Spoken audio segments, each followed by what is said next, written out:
बच्चों, आज के इस पार्ट में हम रेगुला मिथ्या विधि की बात करेंगे। हमने आपको बताया था कि बीजीय समीकरणों को हल करने की 4 विधियां होती हैं, जिसमें सबसे पहले हमने आपको बताया था क्रमिक विभाजन विधि, जिसके ऊपर हम चर्चा कर चुके थे। और आज हम इसी क्रम में शुरुआत करने जा रहे हैं एक और बहुत ही महत्वपूर्ण विधि की, रेगुला मिथ्या विधि, जिसको इंग्लिश में कहते हैं रेगुला फॉल्स मेथड, या इसको हम लोग मिथ्या स्थिति विधि भी कहते हैं। फॉल्स पोजीशन मेथड के नाम से भी इसको जाना जाता है। तो इसके 2-3 नाम हैं। हालांकि आप बस मिथ्या याद रखिएगा या फाल्स याद रखिएगा, इसी से मिलता जुलता रहता है रेगुला से। रेगुला अगर एक बार नहीं भी आएगा तो फाल्स जरूर लगा होगा। फाल्स लिख के आए तो आप समझ जाइएगा कि रेगुला मिथ्या विधि की बात हो रही है। बच्चों, ये जो विभाजन विधि, मतलब ये जो मेथड है, हमने आपको जो पहले मेथड बताया था क्रमिक विभाजन विधि, इससे बहुत ही अच्छी विधि है। इससे जो हमें वैल्यू मिलती है किसी समीकरण को सॉल्व करने की, वो बिल्कुल एक्यूरेट रिजल्ट मिलता है। तो इस मेथड को हम बाइसेक्शन मेथड से काफ़ी अच्छी विधि मान के चलते हैं। तो इसमें हमें क्या करना रहता है, कैसे क्या इसके माध्यम से हमें प्रश्नों को सॉल्व करना रहता है। तो पूरी कार्यविधि जो है बिल्कुल ध्यान से आप समझिएगा। बच्चों, एक पेन और एक कॉपी लेके बैठिए, हमारे साथ साथ नोट करते हुए चलिए, क्योंकि जब हम आपको आगे प्रश्न कराएंगे तो आपको वर्किंग स्टेप देखने रहेंगे, तो आप कॉपी में नोट कर लेंगे, तो तुरंत पेज पलट के आप उसको देख भी सकेंगे कि हमें कैसे कैसे क्या करना रहेगा आगे। तो बच्चों, आइए शुरुआत करते हैं। सभी बच्चे बिल्कुल वीडियो के लास्ट तक बने रहेंगे। बच्चों, इसमें लिख लीजिए पहले कि यह विधि विभाजन विधि जो हमने पहले वाली आपको बताई थी, विभाजन विधि से अधिक अच्छी विधि है।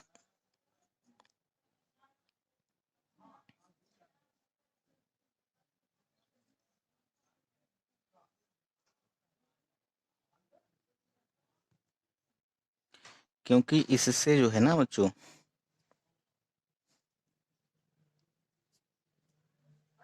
क्योंकि इससे अधिक यथार्थ, यथार्थ मतलब बच्चों एक्यूरेट,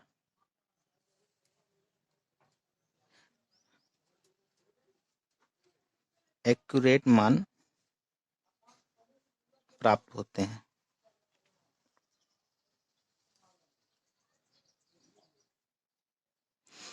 नीचे बच्चों हेडिंग डाल के लिख लीजिए कार्य विधि।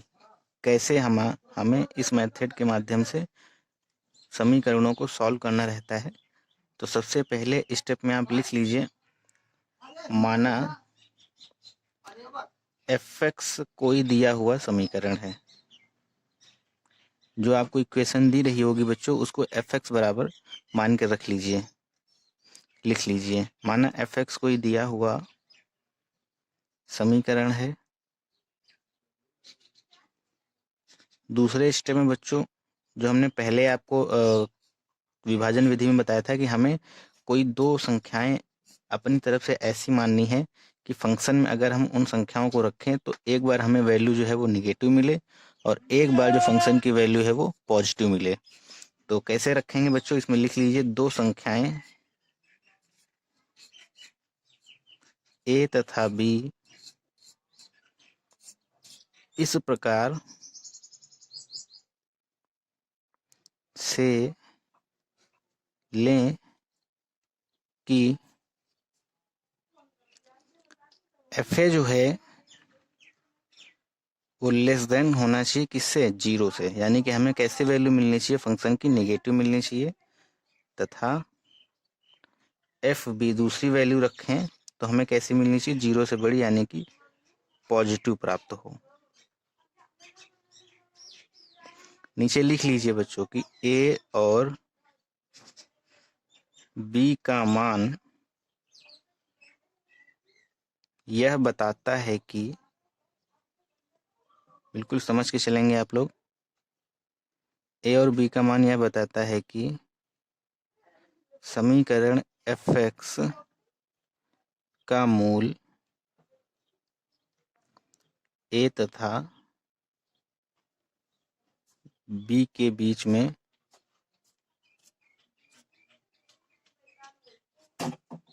स्थित है। यहाँ तक की प्रक्रिया बच्चों आप पहले कर चुके हैं, बेहद आसान है। हमें सबसे पहले जो फंक्शन दिया गया उसको एफ मान के लिखना है। उसमें हमें अपनी तरफ से ए और बी इस तरीके से संख्या माननी है, 1 है, 2 है, 3 है, 4 है। 1 रख सकते हैं या 1/2 भी रख सकते हैं, 3 रख सकते हैं, 3/2 भी रख सकते हैं। मतलब हमें इस तरीके से मानना है कि एक बार जब वैल्यू रखें तो हमें पॉजिटिव मिले फंक्शन की वैल्यू, और दूसरी बार जब रखें कोई दूसरी वैल्यू तो हमें फंक्शन की वैल्यू निगेटिव मिले। तो जो ए और बी के मान जो इंटरवल बनेगा वो ये बताता है कि जो एफ एक्स जो समीकरण दी गई है उसका जो मूल है वो ए और बी के बीच में स्थित है। समझ पाए? इसके बाद थर्ड स्टेप लिख लीजिए। अब प्रथम सन्निकट मान यानी कि फर्स्ट अप्रोक्सीमेट वैल्यू ज्ञात करने के लिए हम किस फार्मूले का यूज करेंगे? x1 बराबर ए, यानी कि जो वैल्यू ए की रहेगी। अच्छा, इसका रखने का क्रम क्या रहता है? इंटरवल किस तरीके से बनाते हैं? पहले माइनस और फिर प्लस। मतलब वो वैल्यू रखते हैं पहले जिसको रखने पर हमें फंक्शन की वैल्यू निगेटिव मिली, उसको हम पहला रखते हैं। और जिसको रखने पर वैल्यू फंक्शन की पॉजिटिव मिलती है उस इंटरवल को या उस को हम बाद में रखते हैं। तो x1 बराबर में क्या होगा बच्चों? a माइनस बी माइनस ए, जो इंटरवल मिलेगा हमें उसमें हमें b माइनस ए करना है, upon F B minus F A और मल्टीप्लाई में एफ ए। ये फार्मूला है, याद रखेंगे, बेहद आसान है।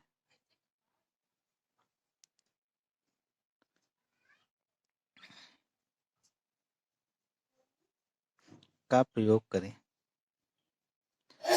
हमने आपको क्या बताया?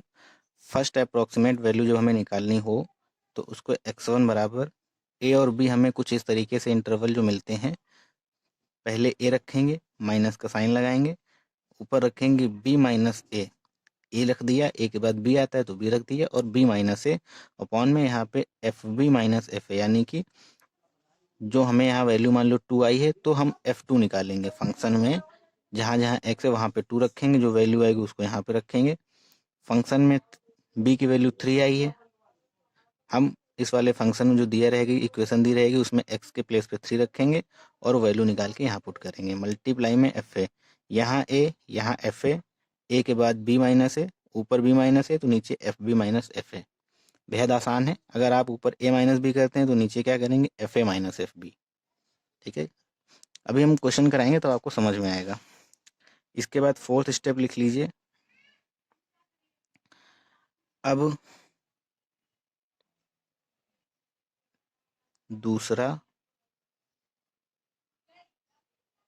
सन्निकट मान ज्ञात करने के लिए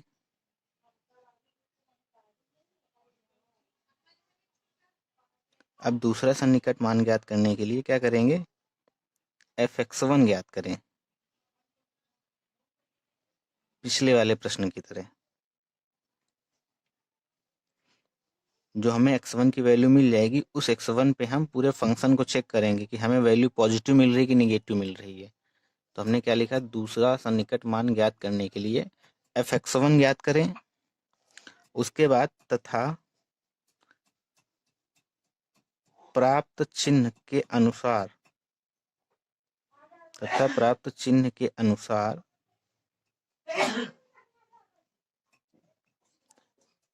पिछली विधि, पहली विधि हमने पिछली वाली क्या बताई थी बच्चों? क्रमिक विभाजन विधि में साइन चेक करते थे, पॉजिटिव मिल रहा है नेगेटिव मिल रहा है, तो लिख लीजिए पिछली विधि की तरह निगेटिव तथा पॉजिटिव अंतराल प्राप्त करें।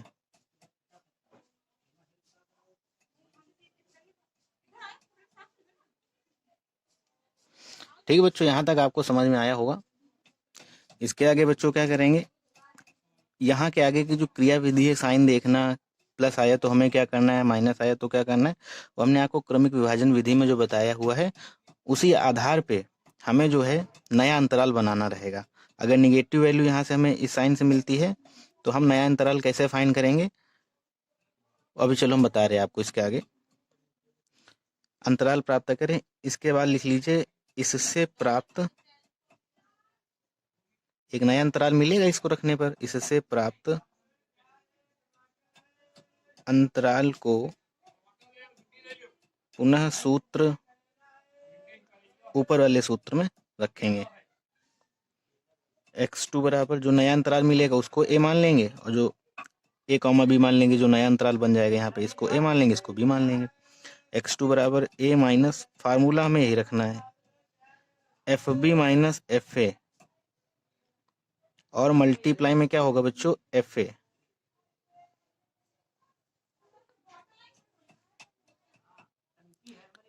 में रखकर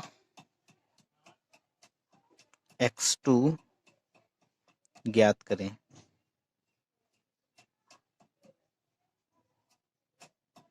बेहद आसान है बच्चों, थोड़ा टाइम लग जाता है लिखने में, लेकिन बिल्कुल आप समझ के चले और साथ साथ लिखते हुए चले। 5th स्टेप लिख लीजिए, हम बोले दे रहे हैं, आप लिख लीजिए, इस विधि को तब तक दोहराते रहें जब तक आवश्यक दशमलव के स्थान तक मान प्राप्त ना हो जाए। जैसे प्रश्न में आपसे कहा जाता है कि दशमलव के 3 स्थान तक मान निकालें, 4 स्थान तक मान निकालें, तो इस प्रक्रिया को, इस प्रोसेस को हम तब तक रिपीट करेंगे जब तक हमें आवश्यक दशमलव के स्थान तक मान प्राप्त ना हो जाए। इस बात को आप लिख लीजिए। लिख लीजिए बच्चों, इस विधि को तब तक दोहराते रहें जब तक आवश्यक दशमलव के स्थान तक मान प्राप्त ना हो जाए। अब एक बार वीडियो रोकिए, जो आपने लिखा हुआ है उसको एक बार पूरा ऊपर से नीचे तक रीड कीजिए। आशा करते हैं बच्चों आपने वीडियो रोक के उसको रीड किया होगा। चलिए एक बार हम फिर से आपको बता दे रहे हैं क्या हमने लिखाया हुआ है। यह जो विधि है विभाजन विधि से बहुत अच्छी विधि है, क्योंकि इससे क्या रहता है, अधिक यथार्थ मान हमें प्राप्त होते हैं, मतलब बिल्कुल एक्यूरेट रिजल्ट मिलता है। और सबसे पहला स्टेप क्या रहता है कि हमने जो हमें इक्वेशन दी रहती है, हम मान लेते हैं कि वो fx कोई दिया हुआ समीकरण है, उसमें हमें दो संख्याएं a और b इस प्रकार से माननी रहती हैं कि जो fa रहे वो निगेटिव रहे, मतलब एक पहली वैल्यू रखें उसमें फंक्शन में। इस प्रकार से हमें a और b मानना है कि अगर हम पहली वैल्यू को फंक्शन में रखें तो हमें निगेटिव मान प्राप्त हो, और दूसरी वैल्यू ऐसी रखें अपनी तरफ से कि हमें फंक्शन में पॉजिटिव वैल्यू प्राप्त हो। हम संख्याएं ऊपर नीचे बढ़ाते रहेंगे जब तक हमें माइनस और प्लस में संख्याएं प्राप्त नहीं हो जाती। एक से लगा के आप कुछ भी रख सकते हैं, 1/2, 2, 3, 2/3, 4/3, मतलब कुछ भी रख सकते हैं, हमें माइनस और प्लस से लेना देना रहता है। ए और बी का मान यह बताता है कि जो समीकरण है उसका जो मूल है ए और बी, यानी कि अंतराल a, b के बीच में स्थित है। अब प्रथम सन्निकट मान जो फर्स्ट अप्रोक्सीमेट वैल्यू कैसे ज्ञात करेंगे। फर्स्ट अप्रोक्सीमेट वैल्यू ज्ञात करने के लिए x1 बराबर फार्मूले का यूज करेंगे, a से स्टार्ट होता है, ऊपर b फिर माइनस है, a माइनस में b माइनस है, अपॉन में fb माइनस एफ है, और मल्टीप्लाई में क्या है, fa का प्रयोग करें। इसी तरीके से दूसरा सन्निकट मान ज्ञात करने के लिए जो हमें x1 मिलेगा, उस x1 को हम दी गई इक्वेशन में रखेंगे और क्या फाइंड करेंगे, fx1। अगर fx1 निगेटिव आता है तो हमें क्या करना है, पॉजिटिव आता है तो क्या करना है। इसके बारे में हम आपको पिछली विधि में बता चुके हैं कि कैसे हमें नया अंतराल मानना रहता है। अभी हम आपको क्वेश्चन कराएंगे, तब फिर से एक बार आपको समझा देंगे कि ये हमें कैसे मानना रहेगा। इससे जो हमें अंतराल मिलेगा, उस अंतराल को फिर से इसी फार्मूले में रखेंगे और x2 की वैल्यू फाइंड करेंगे।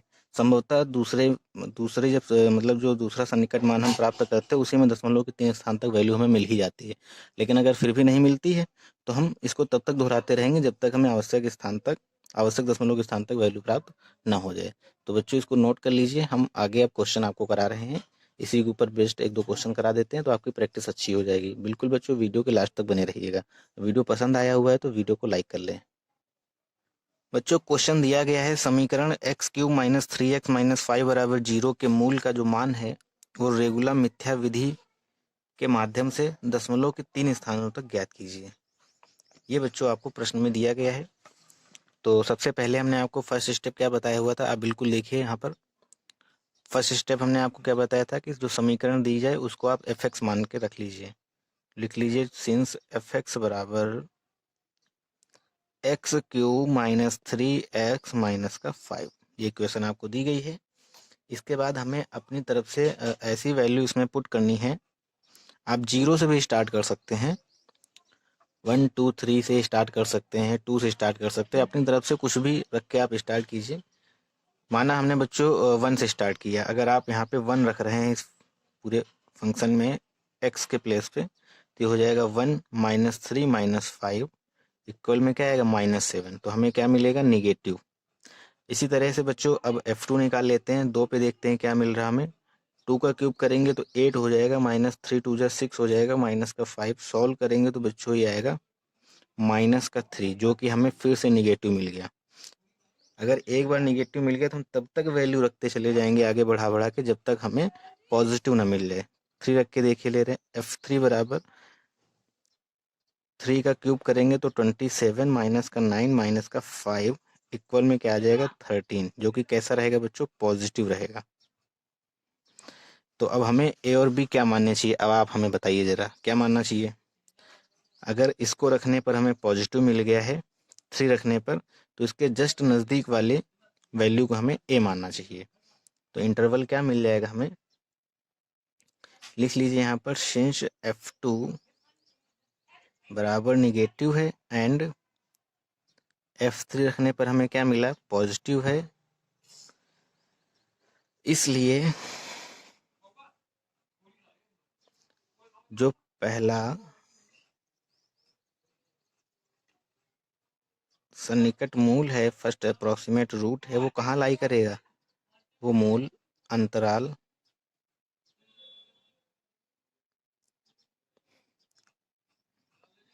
ए कामा बी बराबर ए की प्लेस पे क्या रहेगा, जिस पहले माइनस वाला रखते हैं, तो माइनस क्या है इसके नज़दीक में 2 है, 2 कामा पॉजिटिव वाला क्या है 3 है, ये 2 कामा 3 के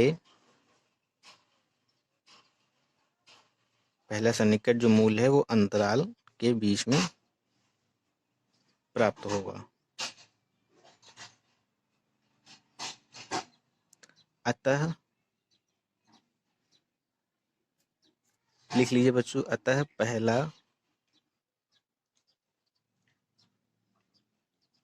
सन्निकट मान, क्या फार्मूला अपने आपको बताया था, x1 बराबर में a minus B minus A upon में F B minus F A, और बच्चों मल्टीप्लाई में हमने आपको क्या बताया था, यहाँ पे जो यहाँ होता है वही मल्टीप्लाई में यहाँ आ जाता है एफ ए।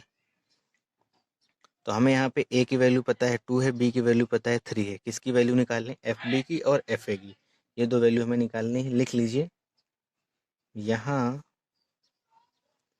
a बराबर में 2, b बराबर में 3, एफ ए बराबर में क्या हो जाएगा, इस वाली इक्वेशन में a की प्लेस में हमने जब 2 रखा तो हमें क्या मिला, -3, तो इसी को हम रख लेंगे, एफ ए बराबर में F2 बराबर में -3 एंड एफ बी बराबर में F3 बराबर में क्या मिला 13।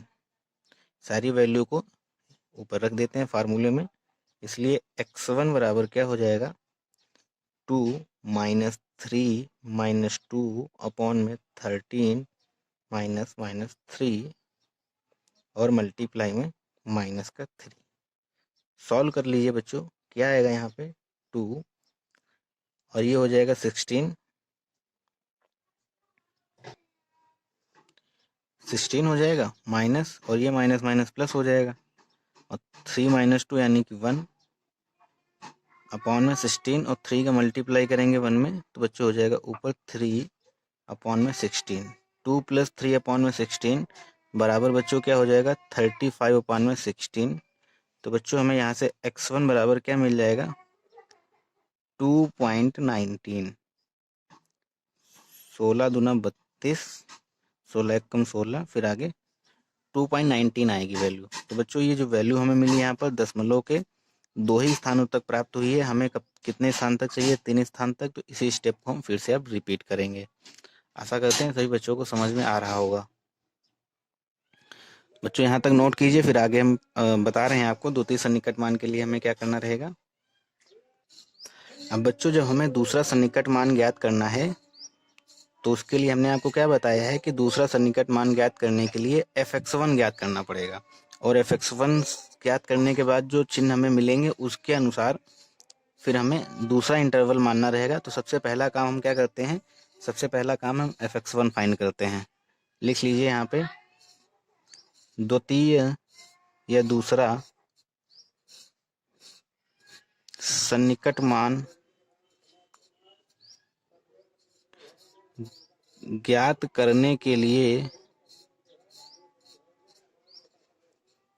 fx1 ज्ञात करेंगे बच्चों, तो f और x1 के प्लेस पे क्या है 2.19, ये वैल्यू हम कहाँ पुट करेंगे, इस वाली इक्वेशन में। तो क्या होगा बच्चों, 2.19 का होल क्यूब -3 मल्टीप्लाई में 2.19 माइनस का 5, इसे बच्चों सॉल्व कीजिए। तो बच्चों जब हम इसका स्क्वायर ओपन करेंगे, 2.19 का क्यूब ओपन करेंगे, सॉरी, जब 2.19 का क्यूब ओपन करेंगे तो हमें वैल्यू मिलेगी 10.503, और इसका जब आपस में मल्टीप्लाई कराएंगे तो 6.57 आएगा, और ये माइनस का 5 एज इट इज। इनको दोनों को आपस में जोड़ के इससे जब हम घटाएंगे तो 6 + 5 11 हो जाएगा, और 11 में 10 घटाएंगे तो कुछ हमें इस तरीके से मिलेगी वैल्यू, माइनस का 1.07। तो ये वैल्यू हमें मिली है, जो कि कैसी वैल्यू है, निगेटिव वैल्यू है। अब हमें नया इंटरवल बनाना है, तो ये जो निगेटिव वैल्यू है तो हमें इसके ऊपर वाले इंटरवल में पॉजिटिव वैल्यू देखनी रहेगी कि पॉजिटिव वैल्यू कौन सी थी। तो बच्चों इसके ऊपर वाले इंटरवल में हमें देखने से पता चल रहा है कि जो पॉजिटिव वैल्यू है वो 3 है। तो नया इंटरवल क्या बन जाएगा, ये वाला और ये वाला। ए के प्लेस पे हो जाएगा 2.19, क्योंकि इसको रखने पर हमें वैल्यू निगेटिव मिली है, तो एक ये वैल्यू हो जाएगी, और इसको रखने पे हमें पहले ही पॉजिटिव मिली थी इसके पहले वाले उसमें, तो एक वो हो जाएगा। तो बच्चों लिख लीजिए F2.19 बराबर निगेटिव एंड F3 बराबर में पॉजिटिव। इसलिए बच्चों क्या होगा, जो मूल है वो 2.19, 3 है। तो हम क्या करेंगे, मूल का द्वितीय सन्निकट मान निकालेंगे। कैसे निकालेंगे, फार्मूला नोट करेंगे। x2 बराबर, इसलिए x2 बराबर क्या हो जाएगा, a minus B minus A upon में एफ बी माइनस का एफ ए और मल्टीप्लाई में एफ ए। तो बच्चों यहाँ पे लिख लीजिए, यहाँ जो वैल्यू है ए की वैल्यू क्या है यहाँ पे, अब ए का वर्क ये करेगा 2.19, तो लिख लीजिए 2.19। बी की वैल्यू क्या है यहाँ पे, बी की वैल्यू तो एज इट इज जो 3 थी वही रहेगी, और एफ ए क्या है, एफ ए आपने निकाला ही हुआ है, ये वाली वैल्यू तो क्या आई है, माइनस का 1.07। एफ ए बराबर F2.19 बराबर 1.07, वो भी माइनस का, -1.07 माइनस की वैल्यू मिली है ये। और इसी तरीके से एफ बी क्या मानेंगे आप, एफ बी तो आपने पहले ही निकाल लिया हुआ था, 13 आई थी, हमें याद आ रहा है कि 13 थी। तो अब वैल्यू बच्चों बस यहाँ पे हमें पुट करना है, इम्प्लाइज दैट x2 बराबर वैल्यू रखिए 2.19, ए के प्लेस पे 2.19, और माइनस का 3 माइनस का 2.19 अपॉन में एफ बी की वैल्यू क्या है, 13 है, तो 13 माइनस का -1.07, और मल्टीप्लाई में एफ ए क्या है, माइनस का 1.07। इसे हम जब सॉल्व करेंगे तो ये हो जाएगा बच्चों 2.19, और माइनस माइनस हो जाएगा, इस माइनस से प्लस हो जाएगा, 3 माइनस 2, इसको जब घटाएंगे तो 0.81 आएगा। हाँ, 0.81 मल्टीप्लाई में 1.07। थोड़ा लेंदी रहते हैं बच्चों, 5 नंबर के लिए आते हैं क्वेश्चन, तो थोड़ा लेंदी रहते हैं, लेकिन प्रक्रिया बहुत ही आसान है। बस आपको ये छोटा सा जोड़ घटाना गुणा भाग करना रहता है, बहुत ज़्यादा दिमाग नहीं लगाना रहता है इसमें, बस सिंपल सा कैलकुलेशन है माइनस प्लस का। तो ये तो आपको आता ही है, इसलिए ये क्वेश्चन बहुत ही इजी माने जाते हैं और आसानी से 5 नंबर मिल जाते हैं। इसको जब बच्चों हम मल्टीप्लाई करके करेंगे, तो बच्चों जब हम x2 को सॉल्व करेंगे तो हमें वैल्यू मिलेगी 2.25। बच्चों इस प्रश्न में हमने अभी देखा तो हमें पता चला है कि यहाँ पे 2 ही स्थानों तक हमें फाइंड करनी है, और इसमें ज़्यादातर 2 ही स्थानों तक या 3 स्थान तक पूछा जाता है, तो बहुत ही रेयर केस में 3 स्थान तक आपसे बाइसेक्शन मेथड में, और 2 स्थान तक यहाँ पर पूछा जाता है, क्योंकि ये प्रोसेस थोड़ा इसका लेंदी हो जाता है, इसलिए x2 तक ही निकालना हमें रहता है। लेकिन फिर भी अगर कहा जाए तो आप एक स्टेप और आगे चल लेंगे। तो वीडियो चूंकि थोड़ा सा बड़ा हो रहा है, इसलिए हम चाहते हैं कि आप 2 स्थान तक यहाँ रखिए इस प्रश्न में, और आप आगे अगर करना चाहें तो इसी को आगे ले जाके fx2 निकालिए। fx2 निकालने के बाद साइन चेक कीजिए, साइन चेक करने के बाद में फिर इंटरवल बनाइए।